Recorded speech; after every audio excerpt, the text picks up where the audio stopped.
దానికో యాస ఉంటుంది.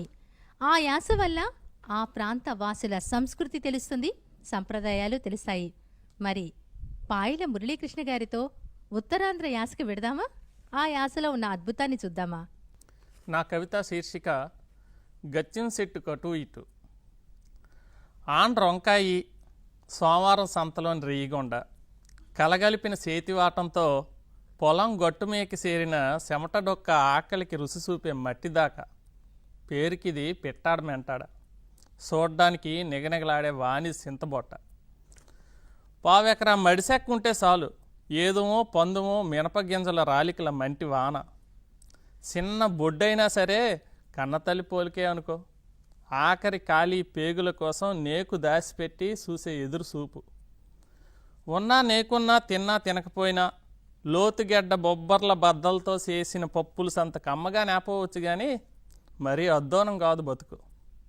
మల్లేడోల్సి మేకపోతల్ని కొట్టి కక్క ముక్క తినాలా? నలుగురు కలిసి గింజి తాగిన పండగే కదా అంటే నమ్ముతారా నిబ్బగా? రెడ్డోడోల్స ఆకుపసర మందు అన్ని ఓష్టాలని ఉప్పుమని ఊదీసినంత తేలిగ్గా ఏ కట్టమైనా చెయ్యొత్తే కదా అడుగు కొసాక. అడవిలోని కాము చెట్టు మీకి చీకటయ్యేసరికి చేరిన కారుకోలునాగా ఆరు బయట అందరూ చేరితే కబుర్లకు చందమామ వచ్చినట్టు నెక్క. మడుసులు ఊరిని కూర్చారా? ఊరే మడుసులు కూర్చిందా? అదిగో అలాగుంటుంది ఈ ఊరు.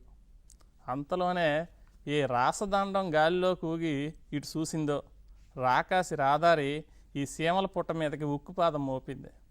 సడీ సప్పుడునాక మట్టి ఏకం నాగీసుకొని ఖాతాలో 6-7 అంకెల దారి చూసుకోమంటుంది. మట్టి ఏకం నాగీసుకొని ఖాతాలో 6-7 అంకెల దారి చూసుకోమంటుంది. గచ్చింశెట్టు కటు ఇటు రేపటి గాలి మడిసి కోసం గాలించి గాలించి ఊపిరాడక గూడు సేదిని పెట్టనాగా తిరిగాడడం మరి ఊసుకైనా చెప్పనేను. క్షమించండి, దుఃఖం కమ్ముకొస్తుంది, మరి అట్టే మాట్లాడనేను. ధన్యవాదాలు. ఊరు ఎంత బాగుంటుందో కదా. నాకు తెలిసి ప్రతి ఒక్కరికి వారు ఊరు స్ఫురణకి వచ్చి ఉంటుంది. ఎన్నో సంఘటనలు, మరెన్నో సమాహారాలు. ఊర్లో అంటే పల్లెల్లో అది ఉండాల్సిందే. అది గచ్చింశెట్టు అటు ఇటు. విజయనగరం జిల్లాలో మెంటాడ అనే రచ్చబండ పేరే గచ్చింశెట్టు.